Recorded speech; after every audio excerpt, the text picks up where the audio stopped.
Rasputin. You read a little book about Rasputin? What did you know about Rasputin before you read the book, Carl? Can I just tell you? When I handed him this book, it was my house, I said, right, he went, "Ah, is he the one that lived under the bridge?" And I went, "What do you mean?" He went, "The fellow lived under the bridge and he went, and you had to pass him with a, and Jane, went, "You're thinking of, Rapunzel." And he went, "Yeah," and I went, "Well, that's not Rapunzel either." Rapunzel's, you had to say, isn't that, you know, you had to guess his The person name who lived under the bridge was a troll in the three little brick grass. I'm a troll, foldy well. So, to answer your question, Steve, that's what he knew about Rasputin. Okay? So have you read this whole book? Can I just have a look at it, Rick? This whole book, it's about the size of a beer mat. Yeah, I'm just thinking, but did you read the whole thing? No. You didn't manage to read the whole You didn't even thing? do that? Well, again, some of the names in there are so long and foreign sounding that I just thought, I can't remember all these. So I just got to the meat of the story. Go on, what did you learn about Rasputin? Right, he was a monk. Yep. Mad? And, Was he a mad monk? hang on a minute. Don't confuse him. Sorry. Right. Go on. God. You see, this is what happened in the exams. Right, it was... Oh, don't do that when I'm drinking, Carl, please, mate. He loved his women.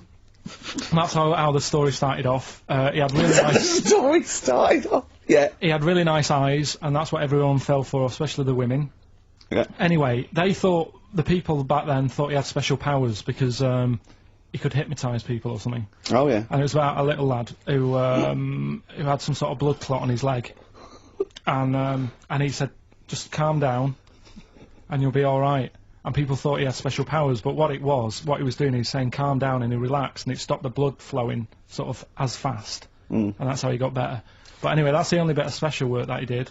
And then he kept going on, and he was going in brothels and all that. And the people in the town thought, this isn't right, he shouldn't be going about doing this. And where did he live? Russia. Right. Is that right? Yep. What sort of era? I thought you'd might know, you know, No, sort about of. 1800. Okay. All right. Okay. And then... Do you want to check that, Steve? You got the book? People Well, got I know sick for a fact of that's him. not right. People got sick of him, and they said, "Oh, we'll have to get rid of him." So they tried to. He loved cakes as well as women. Okay. So they said, "Let's poison a cake," and they poisoned a load of Easier than cakes. poisoning a woman, wouldn't it? And he ate these cakes, and it just didn't kill him. And they were like, "God, what's going on?" And they kept giving him more and more cakes, and He was suspicious. and that didn't work. So the fella said, "That's it. I'm going to shoot him." So.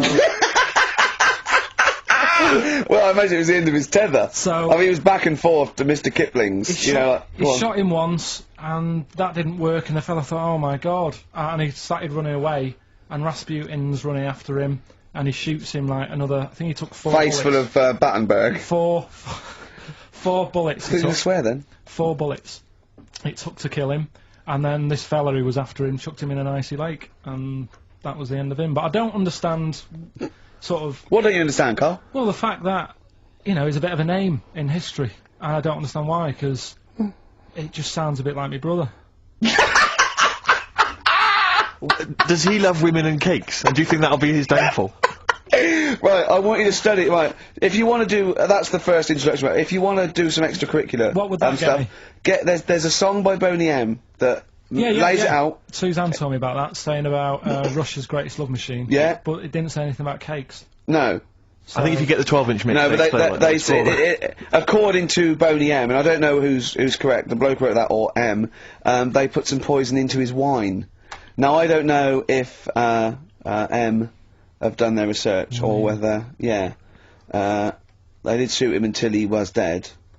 According to them, he was the greatest love machine in Russia. Again, I don't think it says that in the book, but M might know more than that fella. So what's your final verdict on Rasputin? Just a normal bloke who didn't have that much luck, really. History, the re-education of Karl Pilkington. As you know, we found out last week that he'd taken 1 GCSE and he'd got an E, and it was history. Do you know, Steve, I haven't told you this, went shopping on Sunday, buy some new jeans, was in a shop, saw an old lad who I hadn't seen for about 2.5 years, went, "You alright, mate, how you doing?" First thing he said, Sorry to hear about your exam results. God. I Had just- he listened to the show, or someone had yeah, just told yeah, him? he was on a train listening to it on the way to a football match or something. He knew that you were on the show, did he? He was a Yeah. regular listener. First thing he said. Wow. So sorry about your exam results. Haven't people have been coming up to you in the station going, "You Yeah, all right? right. Do you want to talk about it?" Or God. I know. well, you did take it pretty badly for a 29-year-old man. Just a bit of a shock because it annoyed me that It wasn't a shock. You No. knew you hadn't got any, No, I thought I'd have got a bit more than that. I wasn't expecting, you know. but you didn't even think you took history, so that must have been a bonus. Yeah, that's what my girlfriend said. Yeah. So, well, But didn't yes- she say something quite philosophical, which was like, you know, you didn't even have a knee this morning? Yeah, she said yesterday, you know, you didn't have anything Yeah. but today, Exactly. which was good. Yeah. Mm. But anyway, Anyway, okay then. Well, you were tested on Che Guevara. Right, Carl. We should hang on. We should just remind people what happened, because This last is a week little you gave- series. I've got lots of these little books, right? They're about like 2.5 inches long by about 2 inches wide. Those tiny little things you see in the sort of on the front counter of Waterstones or Smiths, and it's the Life and Times, a series of all the greats in history. Last week you read about Rasputin. You wasn't impressed. no. This This week, book's a little bit thicker than the Rasputin one. no, it's the same. I think was it? Maybe the writing's Figure smaller. writing or something. But okay, Che Guevara. Who was Che Guevara? Just now, you learnt to pronounce it, right? And how do you remember? You told me the week how you remembered what his name was. Che is like shake, and his surname is like guitar. Right. Shavar. Okay. But anyway, right. Tell us what you know, and we'll ask. Right. First of all, his name isn't really Che. Right. It was something else, and Che means buddy Okay. in wherever he's from Argentina. Mhm. Right. That's right, isn't it? Yeah. Yep. Right. So anyway, he was born, and he was. By the way, Carl's not reading this from a book now. This is all out of his own head. This Could I is just- not pre-planned notes. No, this is. I mean, I know never it written. sounds written, but he's just Yeah. Right. riffing Here on we this. go. Here we go. Go on. He was born. He had bad asthma as a kid, Right. which I thought was quite interesting because they didn't have cars and that back then, and that's what they're blaming asthma on these days. The bad build-up of traffic and that. Well, they So- did have cars, Carl. Not as many as they have now. Okay. So that was something I picked up early in yeah. the story. He had asthma. Yeah. His dad was into he wasn't a politician or anything, but he was, they were into the politics. Sure. So he sort of grew up around a family who was into, watching the news and that and keeping up to date on Yeah, what's going on yeah. in the world. So that sort of rubbed off on him. He went to school. He was doing stuff on medicine. Yeah. Yeah, he wanted to be a doctor, or he thought he did. Yep. Anyway, he learned really quick. He did like 6 months work in about 3 months. So he could have some time off school or something. Right. So he took that time off Yeah. and went to travel South America with his mate Okay. on a motorbike. Yep. Yeah. And he saw all this bad going on in the world. And he thought, oh, this is bad, this. Yeah. I could do something here. I could Yeah. change this, make it a nicer place to live. So he said, what I'm going to do is join a gang Right. that sort of is against the like the government, Yep. Right. right? Am I right so far? Yeah. You're doing very well. Right, and the woman who he met, who was like running this gang, is a woman called Hilda, who he later married. All right. And Hilda introduced him to Castro, Right. who was like the head cheese of the gang, Right. who wanted to change things. Okay. And so she said, like, this is I think his real name was Engelbert or something like that. Ernesto. What? Ernesto. She said, this is Ernesto. He does medicine. Should have him in our sort of army. So Yeah. when there's injuries and that, he can make people better. Yeah. So he said, yeah, all right then.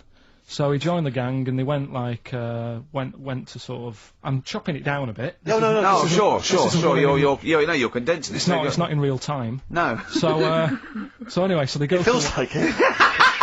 You see, this is why I just wanted you to ask me questions. Well, listen. Let's cut to the chase then. So, Okay, obviously, he made his name as part of the Cuban Revolution. yeah. Yeah. Do you know what date that was? About. No, I don't. Okay. And obviously, so he was a big involvement in that. Yeah. And- In which country was he caught? It was caught in Bolivia. Yeah. How did he die? They executed him. Yeah. They shot him, And his last words before he died, right? The guy's there with the gun, and he wasn't scared. He wasn't like crying or anything. He said to the bloke with the gun, he said, "Go on, shoot me. Be a man." Yeah. He said. Yeah. And they shot him. And did it tell you what happened to him after that? His dead body? No, but Suzanne was telling me about this the other night. She said there's more to it than that. They stuck it in a glass coffin, didn't Yeah, they? so, yeah. Well, no, but before that, they cut off his hands and his feet. and sent them to the... No, and because they buried them in different places, and then they buried the body. I think they might have sent the hands to Fidel, but they buried him in an unmarked grave because they didn't want anyone to start using his grave or his tomb as a place of martyrdom.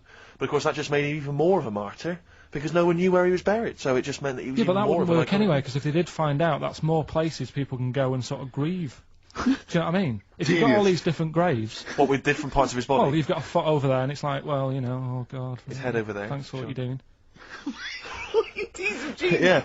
Oh, so all in all... essentially, what's your summary of Che? Yeah, you like him more than Rasputin, don't you? A lot better bloke than Rasputin. I can understand why he gets one of those little books. Well worth knowing about, and good bloke. Did a lot, you know. Crammed a lot into his short life. Yeah. But, yeah, interesting bloke. But just on the subject of Che Guevara, Steve called me up in the week because he was going through the duty log. We love the complaints on the BBC duty log, and someone had written in because one of the Blue Peter presenters was wearing a Che Guevara T-shirt, and what did the bloke say? Yeah, this is a series of people can phone in and write and complain to the BBC about different things. Why would you complain about wearing something? Well, this was the thing. Is you can phone in about the best one. I mean, there's been some amazing complaints. Oh, there's some great ones. The best one, my favourite one that wasn't a complaint but was actually just someone had to phone in was what an excellent edition of Kilroy this morning. Yeah, but there's lots of that. There's things like Esther was superb. Yeah. Woman call one. Woman called. There was a brilliant one I remember once, which was Robbie Williams was wearing a Nike T-shirt on Top of the Pops last night. Product placement on the BBC. It's just all So things like that. pathetic. Yeah. But anyway, this was one phone call. There was a presenter on Blue Peter. She was wearing a T-shirt with Che Guevara's face on it. Right. And someone had written in and said, or someone had phoned in and said, very worried to see a presenter wearing Che Guevara's face on a T-shirt. Are you trying to turn my children into communist revolutionaries? Yeah. Imagine that. Imagine who's thinking that. Who's bothering to phone up with that information, Carl? Yeah. Who knows what they're going to say about this show? Yeah. I mean, you've been championing the work of communist revolution. Luckily, no one listening to this show can either write or operate a phone. So I think we're pretty safe. So thumbs up for Che Guevara. Yeah. Well done to Carl there. Yeah, no, I thought it was I did brilliant. alright, didn't I? But the thing Yeah, is, you keep saying to us you don't understand why history's interesting, and yet you're clearly interested by that. You remembered that Carl, information. I've got another. Yeah. I've got a few in the series. Can I give you your next week's homework? Go on. There you go. Oh, Read it out. Hitler. Hitler, the life and times of Hitler. 1889 to 1945. Yeah. Yeah. Do you know much about him? What was the significance of that last date? Why did he? What was that last date, Carl? Why do you think he died in 1945? End of the war. Yeah. Which I'm interested in. So this. Yeah. This will have stuff about Anderson shelters and that. It might not be covered in the Hitler biography, the Anderson Shelter, but Just check if there's a special Anderson chapter. Anderson Shelter chapter. With the education of Carl, last week he did Che Guevara. He did very well. Before that, the week before that, you learned all about Rasputin, didn't you? Mm. And this week you've been studying Hitler, haven't you? Mm. How does that go? How do you reckon that? It's a bit tough. Okay. I mean, I'll give you the full story later, Steve. Do you know much about him? No. It's, they're all linked. All these stories I've been reading, they've all got a similar sort of thing going through them. They have a bit of a tough upbringing. Mm-hmm. Things aren't going well, and they seem to take it out on other people. Okay. But I'll tell you more later. Okay. Yeah, I don't think you can... I mean, I don't think Hitler and Che Guevara... It's the same thing. Che Guevara, when he was a kid, had, like, asthma. Yeah. Right? He wasn't an happy kid. Hitler, he only had one ball. Well, I was trying to find about that. Yeah, seriously, he phoned me up in the week. I said, how's it going? He went, I've just skimmed it. I was looking for the testicle thing. Now, I don't know if they left that out, or it's not true. Right. So he was trying to look up that Hitler has only got one ball. I think they only did it to wind him up. Because it's like, you know, yeah, you might be taking over the world, but we're all saying you've only got one testicle. Sure. And it's So sort of did you look in the index and it's sort of Hitler, Adolf, family life, early childhood, testicles? Testicles, absence of. Sort of skimmed through, because... One of. Yeah. Mother, brackets other. Yeah. Albert Hall. Yeah. The only thing I could find was at one point in like, when he was trying to run the place, there was a meeting going on, and somebody had put a bag in the meeting room, and it blew up. Yeah, And but I'm the wondering table whether it was under the protected him. table. Yeah, but... What, it you're could've been wondering under if the it blew a table. testicle? It wasn't. What, the testicle was under the table? No, the Like- bag blew off the ball. No, the ball sack was probably hanging below the protective top, and so that's where he could have lost. But why would he have only just lost the one? Because The way he was sitting. Cross-legged or something? Sure. Sure, okay. Well, I mean, again, I mean, last week we had a Che Guevara expert who phoned up. Maybe they could, maybe there's a Hitler expert this time who could maybe phone up and confirm the testicle theory. Yeah. What's the number again, Carl? Oh, 700, 800, 1234. You need to have at least done a PhD or something. I don't think we should invite calls about Hitler. I think we're asking for trouble. No, I'm talking about someone who's done a study of him and who's done a PhD. Oh, okay. I'm not talking All right. about any old nutter. Okay, Carl. Put that particular dictator to bed. It's week 3 of his education. You've nailed Rasputin and Che Guevara. I don't want to lose complete sight of those. I'll maybe ask you a couple of those in the week just to so you keep your mind on it. But Hitler. Tell us the story. What have you learned? Do you want to ask some questions? No, not really. Just sum it up in a minute. What do you Can't do it think? in a minute. Well, can I ask some questions then? Where was he born? Austria. Tell us about his early life. Right, he was a young lad. He, Brilliant. What in his early life? Okay. Yeah. what's the name? His mum was his dad's second cousin, which is a bit weird. Yeah. That is weird. They had 5 kids. Steve's going, yeah, it's usually first cousin where I come from. Oh, that's unfair, isn't it? There's Jeez. no need for that. There Go was on. there was 5 kids, but only 2 of them, including Hitler, including him and his sister survived. The others died at an early age. Okay. Right. Anyway, so they grew up, and the mum died and the dad died and that, and he thought, oh, what am I going to do? Because he didn't do well at school, didn't have many qualifications. No? Liked art. Did he have a GCSE in history? Liked art, right? And then, so he said, right, I'm going to go to Munich. I missed a bit out, actually. Jewish people were in Austria, he didn't really like them. Okay.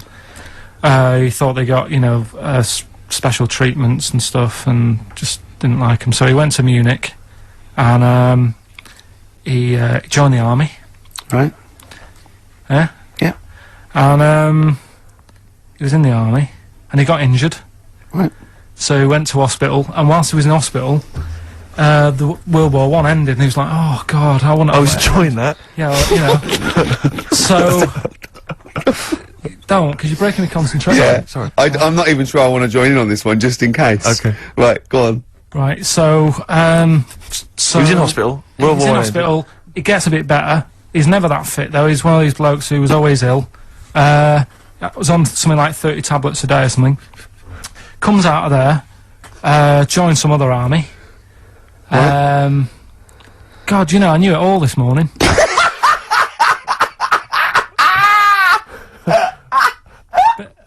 I can see it running to ground. I just see his face going, I'm not nailing the fact, am I? And joined another army, and he was Listen, let's try and help you. So, Here's a good bit. I remember this bit. He thought that war to men, right, was like childbirth is to women. That's how important he thought it was. All right. Right. So it's like, you know, you fight for 9 months, and at the end of it, you own something, right? Yeah. So he goes on and all that. He's in Berlin. Yeah. And he's fighting his way through, like, you know, trying to take over countries and that. And he does he do Berlin?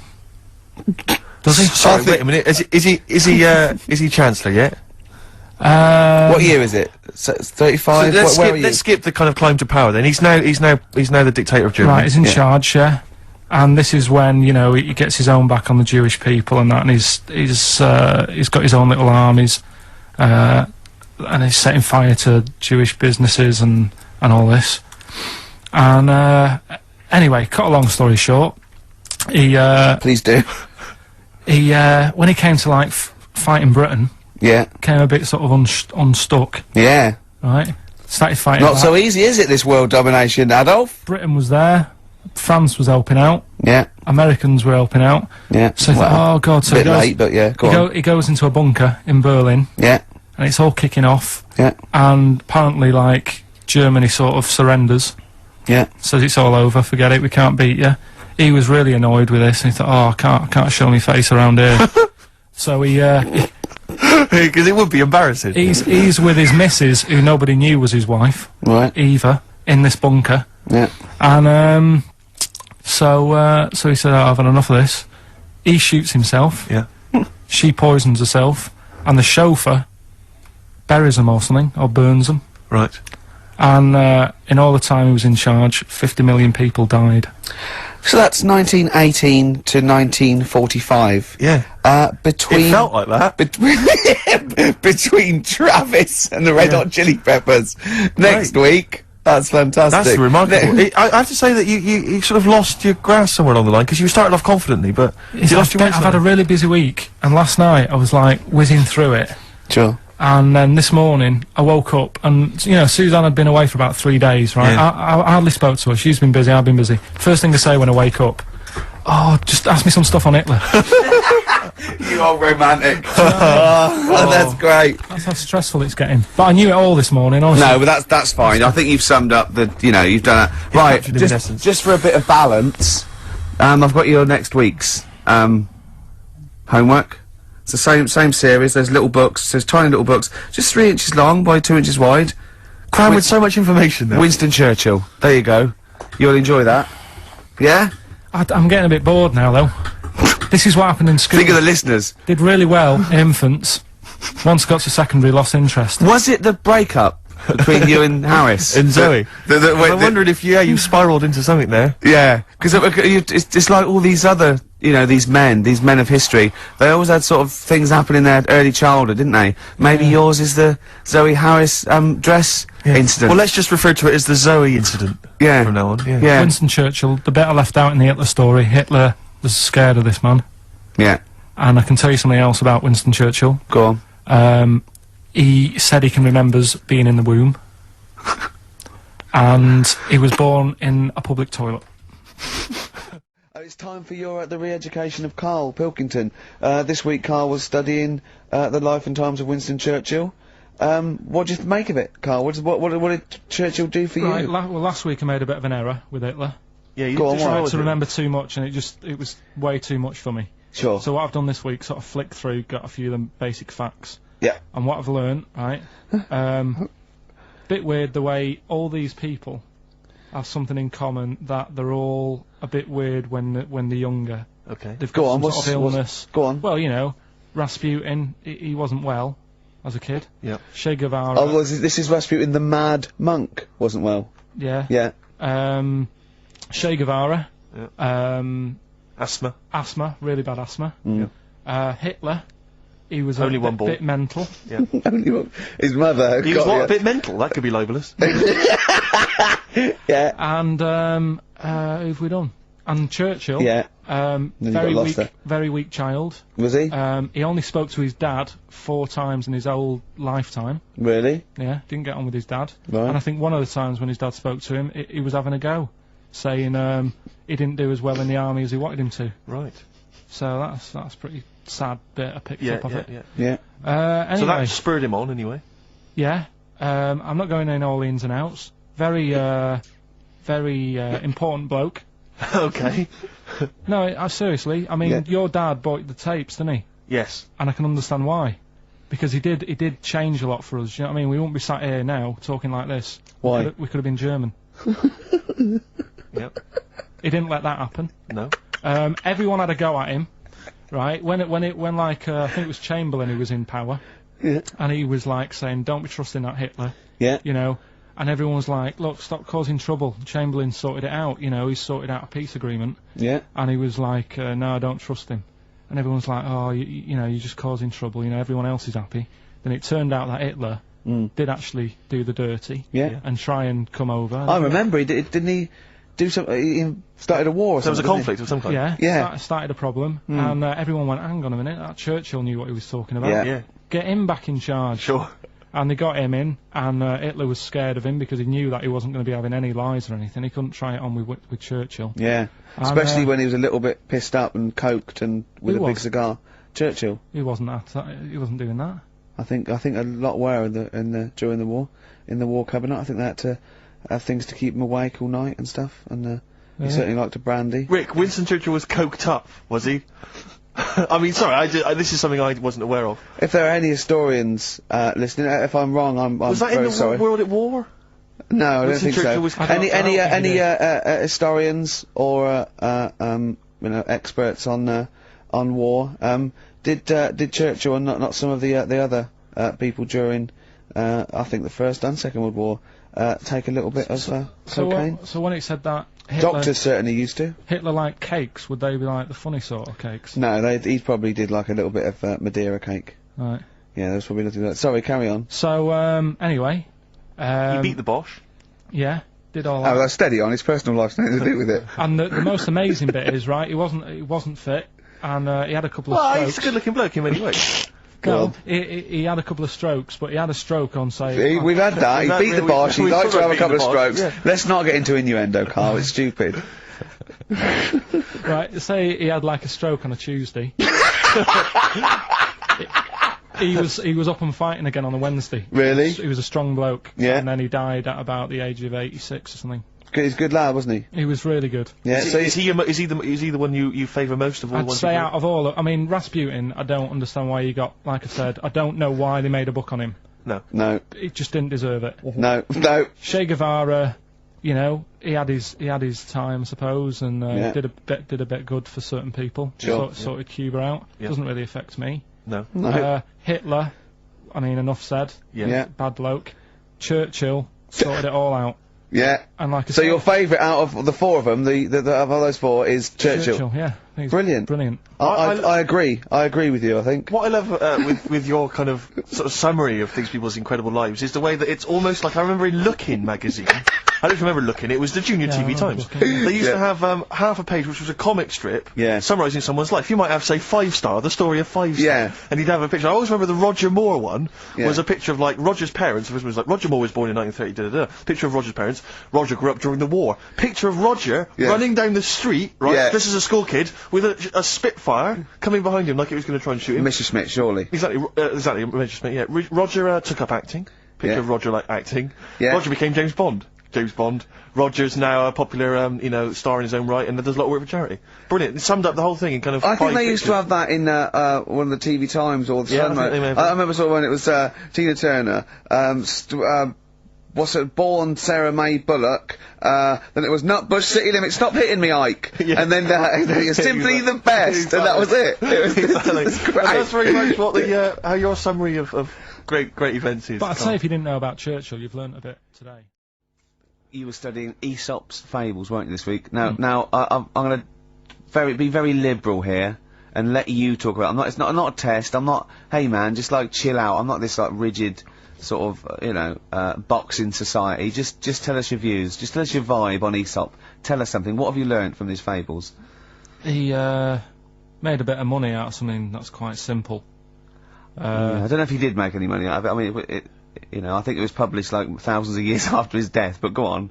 Yeah, they're just little stories. I mean, enjoyed them. Yeah. Didn't learn anything from them. Or did you, you see? Because it's teaching through sort of like metaphor and analogy, and maybe it all seeps in and it's all subliminal, and maybe in a way your but it's subconscious silly. is teaching you. No, it's silly, Rick, it is silly. If the stories were done in like a real way, that there's like a man and a woman, and it's a little story that something happened to them in life, then you learn something. But it's all about, a gorilla and a fox are walking through the woods. How often does that happen? Sure. So you're saying if it was more like If, kind it's, of... if it was more true to life, If it was more like, maybe, if it was maybe more make like of yours. real stories, like a kid on his grifter and a magpie pecking at his head, or two frog boys with webbed hands. I mean, if it was real stories from real life, that people could believe actually happened. maybe it would teach us something. but why not do that? Like, take a real situation, say like the So Solid Crew guy Yes. going down for carrying a gun. Use that in some way. Do you know what I mean? As a warning, maybe about carrying guns. What about something like if you carry guns and that is illegal, you could have some sort of punishment? Yeah, that's a Good. good So phrase. that's what you it doesn't mean, bother yeah. you then that the fact that these fables have been used for many, many generations to educate maybe young children or even older people, the fact that they've served a brilliant function and they've become classics, that doesn't bother you? You've seen through them? Well, they don't always work. Okay. When I was out with Rick the other day, he brought one up. Oh, I told him the one about the two mice, the industrious mouse who, throughout the summer, he would be storing berries, nuts and berries, and he'd be storing it, and the other mice would just be eating off the trees and running around and having a laugh. And they go, well, you're going to become hungry. They go, oh, I'll worry about that when it comes to it. And they'd do that, and he'd be storing his nuts and berries, and autumn came, and the mouse was still playing and not doing anything. And then winter came, and the silly mouse was, like, shivering. And he went and knocked on the mouse's door, and went, I'm freezing and I'm starving. And the clever mouse said, well, I told you, didn't I? You know, you should have been storing your nuts through winter like I did. Come in and share mine. You know. And, what did you say, Carl? Well, and the moral of that is whatever. Yeah, you know, sort of, you know, just be careful. But my thing is that it's not very good, because the moral of that is do what you want, and there's always a do-gooder, a share there. Yeah, So, right, sure. Yeah. But the way I think, which is more sort of 2002, the ending should have been, you know, the guy with all the berries should have, like, been like, yeah, no, I'll be alright come the winter. I've got loads of food, I'll be safe. But then, as he's going into his little hut at the beginning of the winter, some sort of bus or something comes and kills him. Right. And it's like... You should have partied hard, because you Yeah. might die. Yeah, enjoy life whilst you've got it. Yeah. Okay, and if winter comes, just starve to death. Well, you know, worry about tomorrow. Okay. Okay. That's See, my I'm wondering fable. if there's a new book here. I really am wondering if there's a Karl's Fables. He's been coming up with some all week. He keeps going, well, that's a fable, isn't it? Yeah. So what's your favourite fable in there? Have you learned anything from this book? To get, you know, is there one fable you liked? Yeah, I mean, What did you like? they're all alright. What did you like? You've thrown it on me now, there. Didn't you like one about a crab, you said? No, that was the one about messing about on a cliff edge or something. Don't What- mess about on a cliff edge. What was that? I don't know. There's not many around here, so I didn't take much interest in that one. You know what I mean? God. Um, I'm doing my best here. I'm You don't dying. remember yeah, any of them? here's one. Go Yeah, on. here's one that was quite nice. There was a belly, you know, like your stomach. Yeah. And it's this belly on a pair of legs, and the legs was saying, "I'm more important than you because I carry you around," and the belly said, "Yeah, but you know, if it weren't for me holding all this food, you wouldn't have the energy to walk around." Yeah. And that means, like, you know, rather than working on your own, it's best to work in a team. Yeah. So, Well, the one similar to that I was taught when I was little was a vision of heaven and hell, and it went down to hell, and in hell, right, there was these people had like 20-foot long chopsticks, yeah. and they were getting their food, and they couldn't get the chopsticks into the food and get it round their mouth because they were just too long. Right. Right, and that was hell. And in heaven, they had exactly the same thing, but they were feeding each other. What? Right. You don't like Chinese food? Is that what you're concerned? Is that what your concern is, Carl? No, I'm just... I've brought in the concise Oxford Dictionary of Quotations. Now, just look at some of your favourites. I'd suggest going straight to things like Wilde, or Newton, or Churchill, or You're a big fan of Keats. Churchill? Yeah, like oh Keats. well, he's the boy. Yeah, well, okay, let's go through that old Kramer, blah, blah. Newton, right, right, here's a famous one, okay? This is Isaac Newton. If I have seen further, it is by standing on the shoulders of giants. Do you like that one? So there's a meaning in it. Yeah, yeah. Well, he hasn't actually stood on the shoulders of giants. So remember, he's an amazing inventor and mathematician, and he discovered the incredible laws of the universe, and he's saying, yeah, okay. If you want a good view, move into a multi-story. He's saying, right? He's saying, if I have seen further than the people, and he's being modest here, it's because I've stood on the shoulders of giants to get that view. If it weren't for all the people that have come before him, with their great insight and knowledge, he wouldn't have seen what he's seen. He's taken his learnings, and those people have given Why him just say that? Instead of making up... That's what I've got a problem with. People don't say what they mean. poetry, art, and In yeah. life, though, people never say what they actually mean, and, you know, there's loads of books on it. I don't know. But the point is that he's just summarised quite a tricky idea beautifully. It's beautiful. That gets into you much deeper than just the words, just the literal words. You know what I mean? One of my favourites is from an American novelist, and the quote is talking about the subject of fame and being famous. Fame is a mask that eats into the face. Don't you think that's amazing? Meaning? Well, meaning that fame is something that is artificial, that you wear initially, you become famous, but it's ethereal, it's nothing, it's intangible, it's just an artifice. But if you stay famous long enough, you begin to think that that mask you're wearing is really your real face. So that you begin to, you know, think that you are more than you perhaps are. Do you see what I mean? In the way that fame and power can corrupt. Oh, who said that? No, it's an American novelist, I forget his name. Yeah, sorry, yeah, something like that. Yeah. Okay. Pick another one, right? Yeah, let's have a look. Bernard Shaw, he's no slouch. I think maybe when you take this book of quotations home, Carl, you should maybe just draw up maybe a list of 3 or 4 of your favourites and tell them next week. I want to do Shaw, Wilde, I look at Shakespeare as well, you know, he's... What, are you a fan of Shakespeare? No. Go on, what's your problem with it? Just, the way they speak. I can't follow it. Yeah. Yeah. Do you like West Side Story? It's really old as well. I can't relate to it. It's like years and years ago, isn't it? That's why I like Churchill. Because 1940s. Yeah. Look at this. Look at this. This is Shaw. Okay. There are 2 tragedies in life. One is not to get your heart's desire. The other is to get it. Again, how would you see that in your little? Well, that's one homework then. I'll mark that. That's your homework. You've got to work that out. You've got to tell me what you think of it. Say again? Don't ask Suzanne. It's there. Right. There are 2 tragedies in life. One is not to get your heart's desire. The other is to get it. Okay? Take that home with you. And we'll be hearing Carl come up with some amazing quotations next week. Yeah, pick out your favourites. Now, Carl, you read a quote book. What did you learn from it? Tell us some pearls of wisdom. Just keep it down to 1 or 2, your favourite things and why you like them. Right, well, you said just pick a couple. Yeah. Right? So I wrote a couple down last night. And what I did, so they weren't boring, right? I've sort of... Don't think you can ever be boring, No, but go on. but what I've done, I've took like different ones. So I've took a good one, that I think, yeah, that's a good quote, that was worth putting in a book. I put one that isn't really a quote, so I don't understand it. Oh, yeah. One that isn't clever. and a funny one. So a bit of variation all out of one book. Oh, how long did this take you? What did you do? Did you sort of like sit? About half an hour last night. And did you sit sort of like quietly at a desk or something? No, just in the lounge with the telly turned down. Oh, right. Just to give a bit of light to the room. Just had it on but turned down. Have you figured out lights yet? So, so the first one, never heard of him. This guy called Dean Axon. Right. And this is a good one. He said, the memo is written not to inform the reader, but to protect the writer. That's good, yeah. Stuff, that's very good. That's relates a lot to, you know, office life and so on. Yeah, modern world and that. Right, so then, thought, yeah, right, so I wrote that down because I liked it, and that's what he said to do. Second one, isn't really a quote, it's more of a poem. Okay. So how does that work? Well, that's okay. Just read it. Right, well, it's about suicide. Okay. Right? Razors pain you, rivers are damp, acids stain you, drugs cause cramp. Guns aren't lawful, nooses give, gas smells awful, so you might as well live.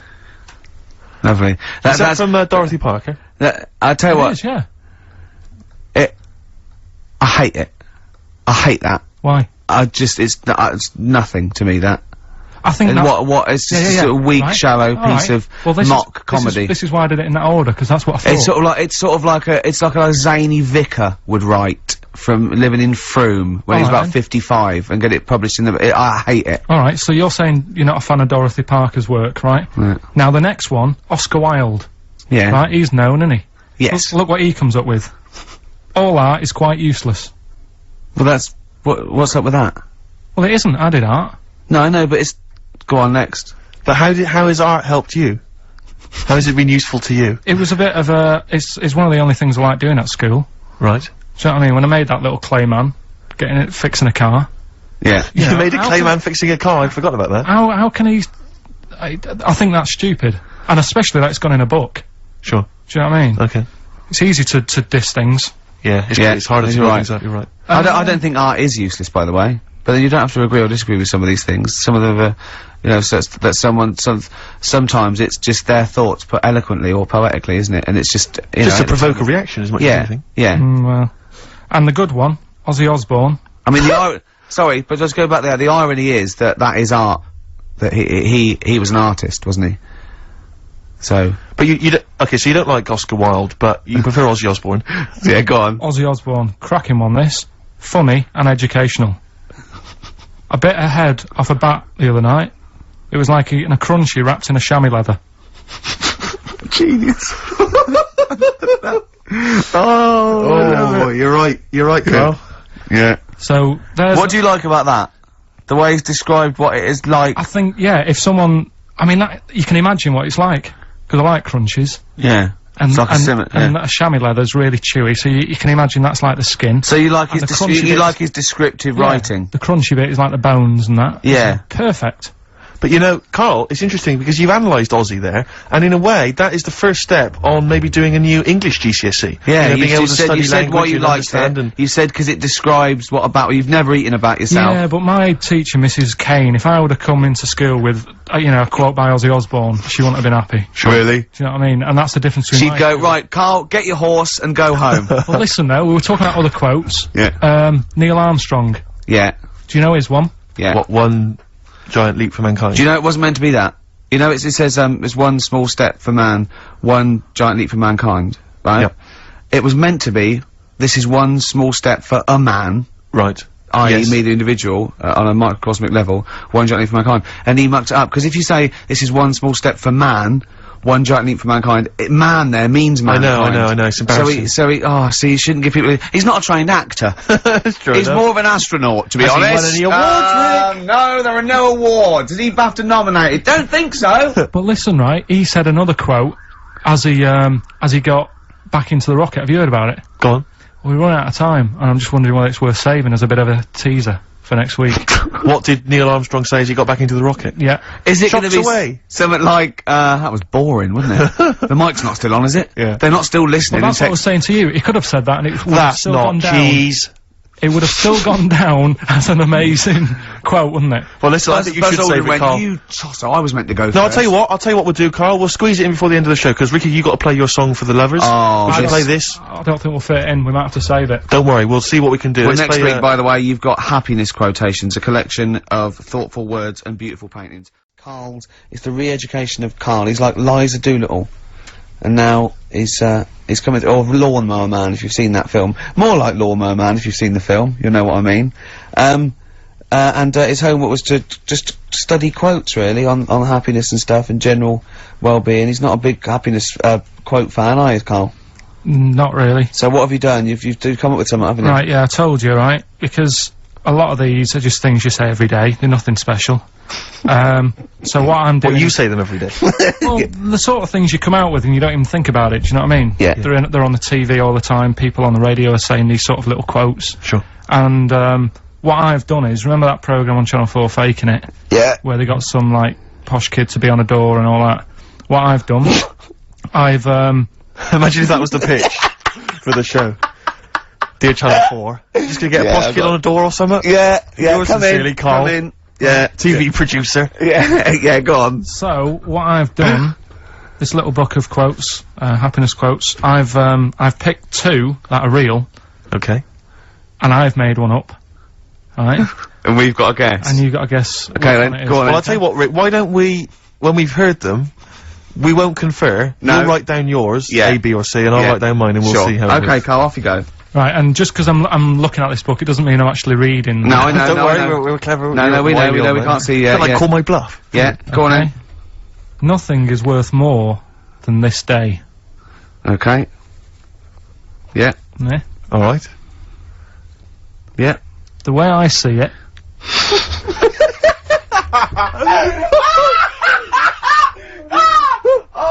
Oh God, my head's gonna burst. now hang on. My head's gonna burst. No, hang no, on. this might not be Carl's. It might not be. How do you know I haven't tweaked them a little bit? Yeah, good Okay, point. fair Good enough. point. No, good point. The way I see it, if you want the rainbow, you gotta put with the rain. Yeah, okay. Alright? Alright, yeah. Okay, hang on. It's not here. Come on. Cat food.